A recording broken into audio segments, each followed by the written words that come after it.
నా యొక్క latest updates మీరు పొందాలి అనుకుంటే పైన కనిపిస్తున్న రెడ్ కలర్ కనిపిస్తున్న సబ్స్క్రైబ్ బటన్ క్లిక్ చేసి పక్కన వస్తున్న బెల్ ఐకాన్ యాక్టివేట్ చేసుకోండి. అలా యాక్టివేట్ చేసుకోవడం వల్ల నేను ఎలాంటి లేటెస్ట్ అప్డేట్ పెట్టినా సరే మీకు నోటిఫికేషన్ రూపంలో మీ మొబైల్కి అయితే రావడం జరుగుతుంది. ఇంకెందుకు ఆలస్యం, let get start it. Hi friends, welcome to our channel. Friends, ఈ వీడియోలో మనం ఈడబ్ల్యూఎస్ అంటే ఏంటి, వాటి యొక్క అర్హతలు ఏంటి, అవి ఎలా ఉంటాయి క్లియర్గా ఎక్స్ప్లెయిన్ చేస్తాను. ఫ్రెండ్స్, దానికన్నా ముందు నాదొక స్మాల్ రిక్వెస్ట్. మీరు కనుక నా ఛానల్కి ఫస్ట్ విజిట్ చేస్తున్నట్టయితే కింద కనిపిస్తున్న సబ్స్క్రైబ్ బటన్ క్లిక్ చేసి పక్కన వస్తున్న బెల్ ఐకాన్ యాక్టివేట్ చేసుకోండి.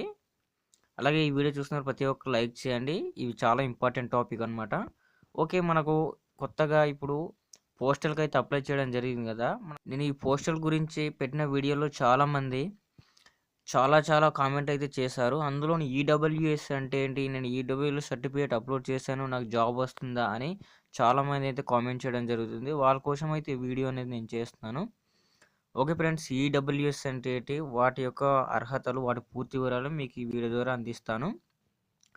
ఫ్రెండ్స్, మాకు ఈడబ్ల్యూఎస్ అంటే ఎకనామికల్లీ వీకర్ సెక్షన్ అనమాట.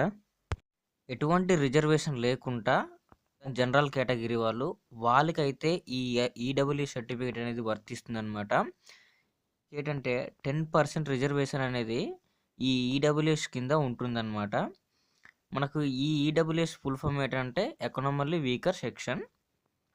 ఇది మనకు 13th July 2019 మన గవర్నమెంట్ అయితే మనకు తీసుకురావడం జరిగింది. ఇప్పుడు ప్రజెంట్ మనకు చూసుకుంటే మన ఓబీసీ వాళ్ళకైతే 27% రిజర్వేషన్ ఉంది. అలాగే ఎస్సీ వాళ్ళకైతే 15% రిజర్వేషన్ ఉంది. అలాగే ఎస్టీ వాళ్ళకైతే 7.5% రిజర్వేషన్ అని ఉందన్నమాట. ఈ విధంగా మనకు రిజర్వేషన్లు అనేది కల్పించడం జరుగుతుంది.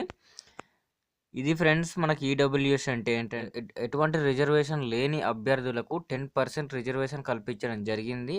వాటిని మనకి ఈడబ్ల్యూఎస్ సర్టిఫికేట్ అంటారు.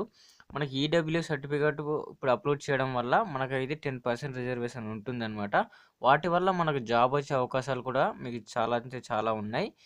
ఇవి మనకు మా అదే రైల్వే సంబంధించిన జాబ్స్కి అయితేనేమి, అలాగే పోస్టల్ సంబంధించిన జాబ్స్కి అయితేనేమి ఈ ఈడబ్ల్యూ సర్టిఫికేట్ అయితే అడగడం జరుగుతుంది. అలాగే యూపీఎస్సీ కూడా అడగవచ్చు. ఇదనమాట క్లియర్ ఇన్ఫర్మేషన్ అయితే ఈడబ్ల్యూ గురించి అయితే. ఇప్పుడు మీరు ఈడబ్ల్యూ సర్టిఫికేట్ పొందాలి అంటే అర్హతలు ఏంటో నేను ఇప్పుడు చెప్తాను, మీరు చూడండి. సో ఫ్రెండ్స్, మనకు ఈడబ్ల్యూఎస్ సర్టిఫికేట్ పొందడానికి అర్హతలు ఏంటంటే మీరు తప్పకుండా జనరల్ కేటగిరీ అభ్యర్థి అయి ఉండాలి.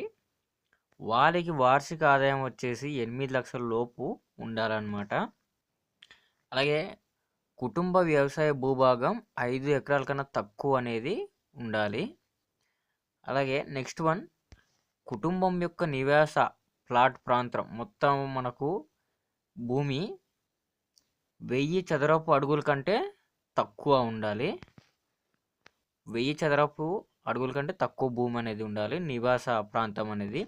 అలాగే కుటుంబం యొక్క నివాస ప్రాంతం ప్లాటు 100 చదరపు గజాల కంటే తక్కువ ఉండాలి. ఇది అన్నమాట. నెక్స్ట్, కుటుంబం యొక్క నివాస ప్రాంతం 200 చదరపు గజాల కంటే తక్కువ ఉండాలి. ఈ విధంగా ఉంటేనే మీరు ఈడబ్ల్యూ సర్టిఫికేట్ మీరు చేయించుకోవడానికి ఎలిజిబుల్ అవుతారు. ఓకే ఫ్రెండ్స్, మీకు ఇప్పుడైతే మీకు క్లియర్గా డౌట్ క్లియర్ అయింది అనుకుంటాను. ఈడబ్ల్యూ సర్టిఫికేట్ ఏంటంటే ఇదన్నమాట ఈడబ్ల్యూ సర్టిఫికేట్ అంటే. ఓకే ఫ్రెండ్స్, ఈ వీడియో మీకు నచ్చింది అనుకుంటున్నాను. తప్పక లైక్ చేసి మీ ఫ్రెండ్స్ షేర్ చేయండి. ఇది చాలా ఇంపార్టెంట్ టాపిక్. చాలామందికి ఈడబ్ల్యూ సర్టిఫికేట్ అంటే ఏంటో మీకు తెలియదు. వాళ్ళ గురించి అయితే ఈ వీడియో చేశాను. ఓకే ఫ్రెండ్స్, ఇవే ఈ వీడియోని చివరి దాకా చూసినందుకు thank you for watching. By by now.